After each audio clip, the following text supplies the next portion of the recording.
नमस्कार. तर आवाज बघू शकता तुम्ही.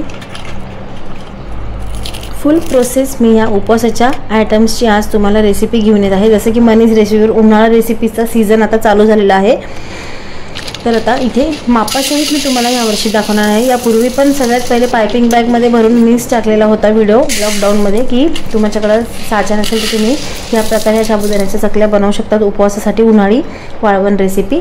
तर आता अर्धा किलोमध्ये 2.5 वाट्या इथे साबुदाणा भरलेला आहे आणि त्यानंतर परत 2.5 वाट्याच याच्यात आता मी टाकून घेणार आहे. तुम्हाला मापासहित त्याच्यासाठी दाखवते आहे मी की 1 किलो हा साबुदाणा घेतलेला आहे. परफेक्ट खाली माप पण लिहून येत आहे तुम्हाला.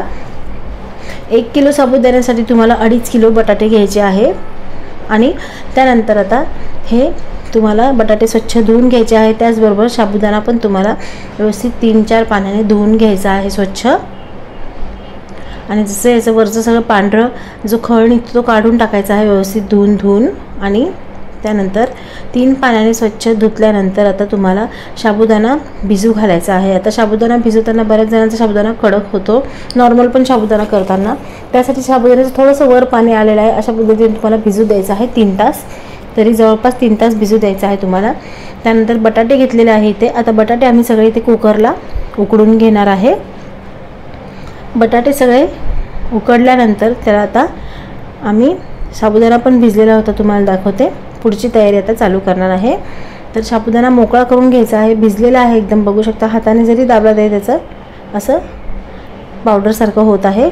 त्यानंतर आता बटाटे पण आता उकडून झालेला आहे. त्यातला आता काढून त्याच्यावरचं साल काढून घेणार आहे आम्ही. आणि बटाट्याचं सगळे साल काढून झाल्यानंतर त्याला आता इथे तुम्हाला मॅशरने तुम्ही मॅश करू शकता, पण ते नंतर चकलीच्या साच्यामध्ये भरल्यानंतर खूप त्रास होतो मॅशरने जर तुम्ही मॅश कराल तर. त्यामुळे सगळ्यात सोपं की तुम्ही थोडासा वेळ लागेल पण हे खिसणीने असं खिसून घेतलं तर तुमचा गर असं लगदा व्यवस्थित बटाट्याचा खाली पडेल. तुम्ही बघू शकता. आणि वेळ लागत नाही. बटाटा शिजलेला असल्यामुळे जे कच्च्या बटाट्याला खिसा लागतं तसा वेळ यायला लागत नाही, पटापट होऊन जातात. तर आता अशा पद्धतीने 2.5 किलो जे बटाटे होते ते उकडले होते त्याला आता खिसून घेतलेलं आहे उकडून आणि साबुदाणा पण मोकळा करून घेतलेला आहे इथे. त्याचबरोबर त्याचे 2 प्रकार मी तुम्हाला दाखवणार आहे. जसं दरवर्षीच मी नेहमी दाखवत असते. त्यामध्ये चवीनुसार आता मीठ टाकायचं आहे. तर लहान मुलं तिखट खात नाही, त्यासाठी मी एक सॉल्टेड करणार आहे आणि एक तिखट करणार आहे. आणि मीठ टाकून पहिले घ्यायचं आहे सगळं व्यवस्थित. आणि आता पुढची प्रोसेस मेन जी आहे ती तुमच्या चकल्या तळल्यानंतर कडक होत असेल तर ही टिप खूप तुमच्या कामाची आहे. बरेच जण कच्चंच करता साबुदाणा, तसं नाही. याला वाफवून घ्यायचं व्यवस्थित. याला खाली पाणी ठेवून याला स्टीम करून घ्यायचं आहे साबुदाण्याला तुम्ही. ही माझ्या मम्मीची प्रोसेस आहे. त्या सगळ्या पारंपरिक रेसिपी आईच्या मी टाकलेल्या आहे चॅनलवर. त्या खूप आवडलेल्या आहे तुम्हाला सगळ्यांना. आणि त्यानंतर आता साबुदाणा व्यवस्थित इथे वाफवून झालेला आहे आणि बटाटे पण आपले तयार आहे. आता अशातच पब्लिक डिमांडनुसार मी इथे आटा नूडल्स घरगुती बनवलेले आणि कुरडई गव्हाची चालू केलेली आहे विकण्यासाठी. तर ज्यांना कोणाला हे ऑर्डर करायचे असतील तर लवकर दिलेल्या नंबरवर तुम्ही व्हॉट्सॲप करू शकता, कॉल करू शकता आणि ऑर्डर तुमची बुक करू शकता. मी लिमिटेड स्टॉक ठेवलेला आहे यावर्षी. आता सीझन पण संपत आलेला आहे उन्हाळ्याचं, त्यामुळे पटापट बुक करा. ऑर्डर माझ्या यायला चालू झालेलं आहे बुकिंग. त्यामुळे तुम्हाला पण इंटरेस्ट असेल मनीज रेसिपीच्या थेट किचनमधून तुमच्यापर्यंत माझ्या रेसिपीज मी विकायला घेऊन येत आहे तर नक्की तुम्ही व्हॉट्सॲप करा दिलेल्या नंबरवर. तर आता बटाटे उकडलेले होते ते साबुदाणा आता वाफवलेला आणि उकडलेले बटाटे असं मिक्स करून घ्यायचं आहे. आता ही क्वांटिटी आमची जास्त आहे कारण वर्षभराचं हे जास्त बनवलेलं आहे आणि मुलांना हे आवडतात चकल्या उपवासाच्या खाण्यासाठी. आणि त्यानंतर आता हे सगळं साबुदाणा वगैरे मिक्स करून घेतल्यानंतर अर्धा मी याचा पार्ट करणार आहे. त्यातलं काही तिखट आणि काही सॉल्टेड अशा करणार आहोत. आणि आता हे सगळं हाफ पार्ट केल्यानंतर मीठ तर आपण टाकलेलंच आहे. नंतर तुम्हाला अंदाज थोडंसं चाटून बघितलं तरी चालेल कारण आपल्याला वर्षभरासाठी रेसिपी करायची असते. खाऊन पाहिल्यानंतर मग मीठ कमी जास्त तुम्ही करू शकता जसं आम्ही केलं होतं तसं. आणि त्यानंतर आता एक सॉल्टेड केलं आहे आणि एक मस्त हिरव्या मिरचीच्या अशा ताज्या हिरव्या मिरच्या अशा स्वच्छ घेतलेल्या आहे. त्याला अशी भरड करून घेणार आहे मी. चॉपरमध्ये केलेली आहे मुद्दामूनच कारण मला पेस्ट नव्हती करायची त्याची, तशाच छान लागतात. तर आता हे मस्त अशा तिखट झणझणीत मिरच्या आहेत त्या आपण आता ह्याच्यात टाकून द्यायच्या आहे आणि आपले दोन्ही पिठं आता बनवून तयार झाले आहे। हे सगळं मिरचीचं आता मिक्स करून घेणार आहे आणि त्यानंतर आता फायनल प्रोसेस आपली चकली बनवायची आहे उपवासाची। तर आता ती पण मी तुम्हाला शेवटपर्यंत वाळवून तळून दाखवणार आहे। जसं की सगळ्या रेसिपीज मी उन्हाळ्याच्या जेवढ्या केलेल्या आहे आतापर्यंत 7-8 वर्षांमध्ये तेवढ्या सगळ्या वाळवून तळून करून दाखवलेल्या आहे आणि माझ्या रेसिपी तुम्ही कराल तर गॅरंटीने फसणार नाही ह्याची तुम्हाला 100% गॅरंटी। आणि खूप लोकांनी केलेलं आहे, कमेंट्स पण येतात त्यांच्या अजूनही जुन्या व्हिडिओजवर, त्यांच्या बिलकुल फसलेल्या नाही आहे। तर माझ्याकडे साचे होते त्यापैकी मी आता 2 वेगवेगळे साचे वापरणार आहे। हा जो आहे त्याच्या लंब्या स्टिक्स करण्यासाठी वापरणार आहे आणि नॉर्मल मग नंतर चकलीचा मी इथे प्लेट चेंज करून घेणार आहे।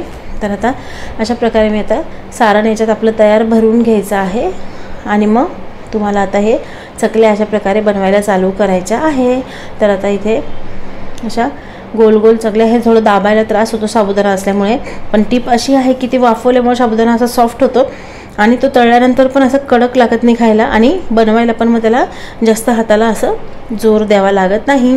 तर आत्तापर्यंत व्हिडिओ आवडला असेल तर नक्की व्हिडिओला एक लाईक होऊन जाऊ द्या। त्यानंतर माझ्या मुलाने भरपूर मदत करू लागली होती, त्याने सगळ्या चकल्या इथे टाकलेल्या आहे आणि त्यानंतर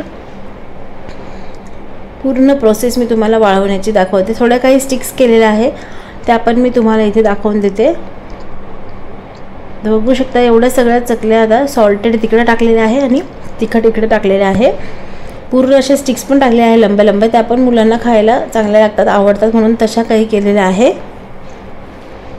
आणि तुम्हाला असे गोल गोल नसतील जमत तर सरळ तुम्ही लंब्या स्टिक टाकून त्या पण कट करून करू शकता। आता दुसऱ्या दिवशी इथे ह्या वाळलेल्या आहे आणि काढताना तुम्हाला जसं नेहमीच दाखवते मी थोडंसं उलट्या कपड्यावर पाण्याचा हात असा लावून घ्यायचा आहे, शिपका मारायचा आहे पाण्याचा, म्हणजे मग ते व्यवस्थित निघतं आणि मग असं पद्धतीने तुम्ही पाण्याचा शिपका मारून सगळं त्या काढून घ्यायच्या आहे। तर आता अशा प्रकारे पाणी मारल्यानंतर ते आल्हाद अशा निघून येतो त्या हातामध्ये, बघू शकता। तर आम्ही सगळ्या आता इथे काढून घेणार आहे, सॉल्टेड वेगळ्या केलेल्या आहे आणि तिखट वेगळ्या केलेलं आहे। तर एकाच रेसिपीमध्ये मी तुम्हाला 2 प्रकार दाखवून दिलेले आहे। काही रेसिपीमध्ये जुन्या तर 3-3 प्रकार दाखवलेले आहेत, ते नक्की बघा तुम्ही। आणि त्याला व्यवस्थित वाळून घेतलेलं आहे 3-4 दिवस, ऊन हे सुकायला जरा वेळ लागतो त्यामुळे ऊन तुम्हाला व्यवस्थितच देऊन घ्यायचं आहे याला।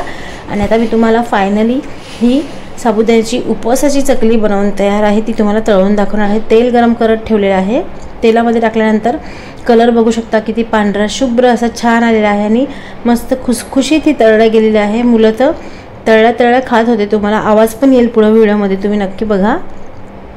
आणि त्यानंतर ह्या अशा मस्त चकल्या इथे तळून घेतलेल्या आहे, काही सॉल्टेड आणि काही तिखट ज्या केल्या होत्या हिरव्या मिरचीच्या, त्या खूप छान लागतात।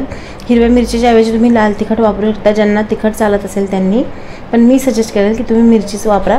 बघू शकता किती छान अशी बनवून तयार झाली आहे। त्याचबरोबर ही कुरडई तुम्हाला पण अशीच कुरडई विकत घेता येईल माझ्याकडून, त्यामुळे लवकर तुम्ही ऑर्डर बुक करा, माझी ऑर्डर ऑलरेडी चालू झालेली आहे। आणि त्यानंतर आता हे सगळं इथे तुम्हाला मी दाखवून देते आहे, शेवटपर्यंत तोडून दाखवणाऱ्या चकल्या खूप छान झालेल्या आहे, बघू शकता तुम्ही। त्याचबरोबर हे चिप्स पण घरचेच केलेले आहे, ते पण तुम्हाला पुढच्या वर्षी मला काही ॲडिशन करायचं असेल, उन्हाळ्याच्या वाळवण्याच्या सेलिंग चालू केलेली आहे रेसिपीज, त्याच्यामध्ये तुम्हाला काही ॲड करायचं असेल तर मला कमेंट करून ते पण सांगा, विकण्यासाठी मी पुढच्या वर्षी मग ठेवेल। आणि त्यानंतर चकलीचा आवाज तुम्ही आता बघा, तुम्हाला तोडून दाखवते मी, खाताना पण आवाज ऐका तुम्ही।